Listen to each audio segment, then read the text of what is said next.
जो पीटीआई उठा रही है कि इसकी टाइमिंग यानी अब ही क्यों, जबकि 5 रुकनी बेंच टेकअप कर रहा है इंतखाबात में जो इल्तवा हुआ उस केस को पीटीआई की पिटिशन के ऊपर, और अब ही क्यों इसे पेश किया गया। और दूसरा सवाल उठा रही है पीटीआई की इस पार्लियामान की अखलाकी जो हैसियत है वो मुसल्लमा नहीं है उस तरह जिस तरह होनी चाहिए।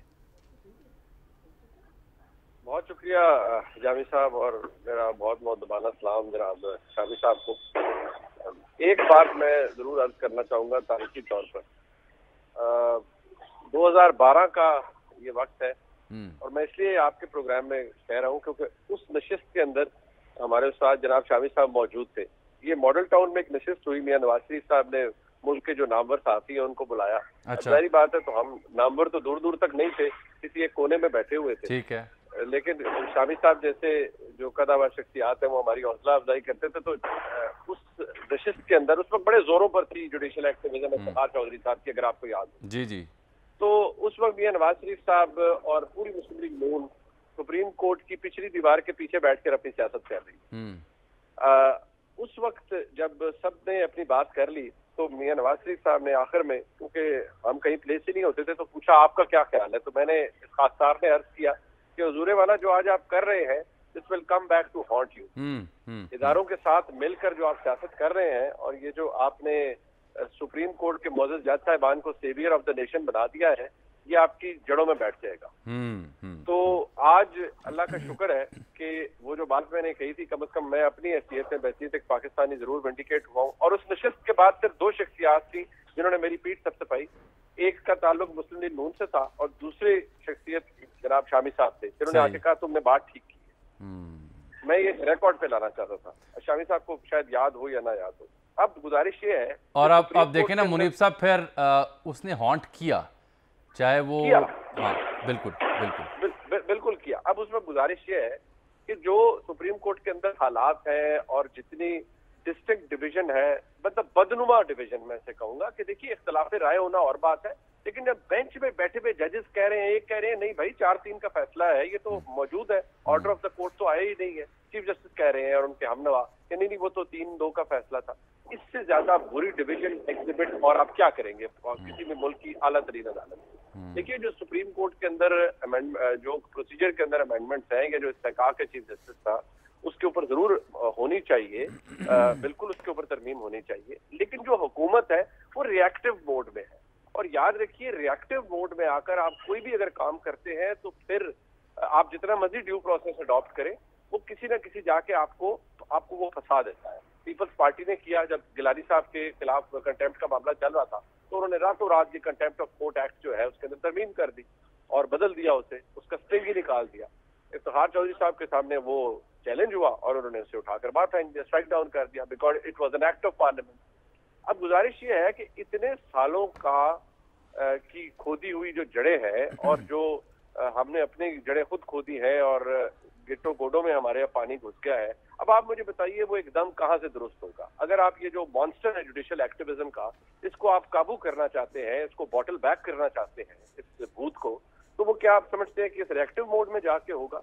उसके लिए तो एक बड़ा ग्रेटर कंसेंसस चाहिए। इस हद तक मैं तहरीक इंसाफ से बिल्कुल एग्री करता हूं। नहीं तो फिर ये अगर इतनी इंपॉर्टेंट ये आपको अमेंडमेंट रिक्वायर्ड थी जुडिशल अमेंडमेंट्स के नाम पर, तो कोई पॉलिटिकल कंसेंसस तो होना चाहिए था ना। मुल्क की एक सबसे बड़ी एक जमात जो है, और साबिक वज़ीर-ए-आज़म उसके ताल्लुक़ रखते हैं इमरान खान साहब, वो ऑन बोर्ड नहीं है। वो समझते हैं कि ये तो हमला है सुप्रीम कोर्ट के ऊपर, उसे दबाव में लाने के मुतरादिफ है। और एन उस वक्त जबकि बेंच ने टेकअप किया है, आपने ये मुतारिफ करवा दिए हैं, तो ये सवाल तो उठता रहेगा ना, चाहे इंटेंशन अच्छी हो। बिल्कुल बिल्कुल जामी साहब ये बात दुरुस्त है, लेकिन इमरान खान साहब की जमात उनको बुरा लगेगा। बाय चॉइस इस वक्त पार्लियामान का हिस्सा नहीं है। उनको किसी ने घर से न्योता तो नहीं भेजा था कि आप सब छोड़ छाड़ के भाग जाइए, 2 असेंबलियां तहलील कर लीजिए। वो बाय चॉइस बाहर है। आज अगर इस सियासी डिबेट के अंदर, इवन इस लेजिस्लेशन के अंदर उनका हिस्सा नहीं है, बेशक शोर मचाने की हद तक होता तो होना चाहिए था ना जी। बड़े बड़े लायक और काबिल लोग मौजूद हैं तरीके इंसाफ, लेकिन वो बाय ऑप्शन अंदर मौजूद नहीं है। अब सारी बात है, उनको कोई फिर उनका इंतजार तो करेगा नहीं। जिस हालत के अंदर हम आज हैं, ठीक है, ये सब कुछ होगा, और जो हो रहा है मैं उसकी बुनियाद से बिल्कुल एग्री करता हूँ कि ये अमेंडमेंट प्रोसीजर के अंदर होनी चाहिए थी, ये तरमीम होनी चाहिए थी, ये जरूरी है। लेकिन जिस उजरत के साथ की गई हैं और जिस तरह के रिएक्टिव मोड में आकर की गई हैं, उससे मुझे तहफ़्फ़ुज़ात सिर्फ इस हद तक है कि ये भी सुप्रीम कोर्ट के सामने जाएगा। और बदकिस्मती के साथ मुल्क की बड़ी जो बार काउंसिल है, पाकिस्तान बार काउंसिल, वो ये कहती है कि हम ख्याल बेंच अब हमारे आला अदलिया का एक साइन पोस्ट के तौर पर मौजूद है। तो फिर ऐसे ही किसी हम ख्याल बेंच के सामने ये कानून जाएगा और फिर इसमें या तो इसको अमेंडमेंट के लिए वापस रेफर बैक कर दिया जाएगा अगर बहुत नरमी बरती गई, अदरवाइज इसको मैला फेडे करार देकर स्ट्राइक डाउन भी किया जाएगा। मुनीब साहब, ये मगर ये जो तरामीम हैं वो हमारी जो वकला तंजीमें हैं वो भी इसका मुतालबा तो करती रही ना माजी में।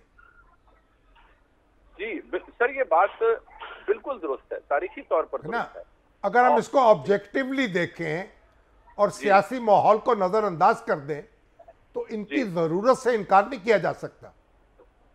सर ये बात 200% दुरुस्त है, इनकी जरूरत भी थी, अब नहीं, ये तो शुरू से है। लेकिन मसला ये है कि इस चीज को सर ये ध्यान में रखिए कि आज जो इसके लिए सीखपा हो रहे हैं, अब कल जब मैंने किबला यूसुफ रजा गिलानी साहब की के हवाले से जनाब वज़ीर आज़म की जो फिक्र थी और तशवीश थी जो उनके साथ हुआ वो देखी, तो मैं सर धुनने पर मजबूर हो गया कि कैसे नहीं, वो कंटेम्प्ट ऑफ कोर्ट का मामला था ना।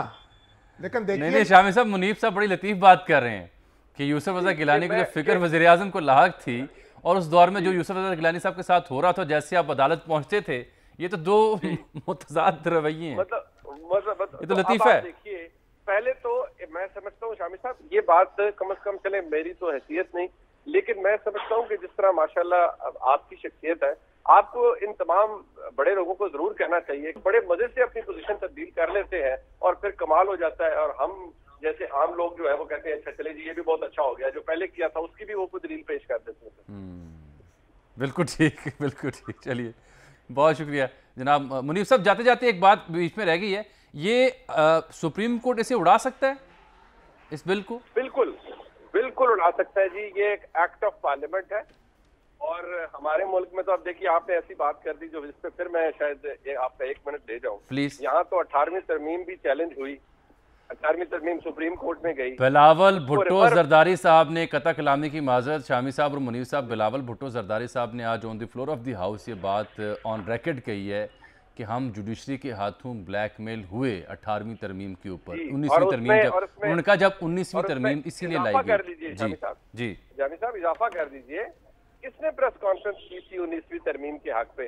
साबिक वज़ीर आज़म जनाब मियां मोहम्मद नवाज शरीफ साहब ने, और उन्होंने ये तक फरमा दिया कि अगर आपने अदलिया की तैनातियां करानी है और उसमें कोई प्रोसीजर तब्दील करना है तो आप अदलिया से पूछें। एग्जैक्ट उनके सेंटेंस सुनिए कि we were blackmailed by the judiciary on the 19th amendment, they were all set to strike down the 18th amendment otherwise। ये बिलावल साहब कह रहे हैं। जी, और वो किस बेसिस के ऊपर?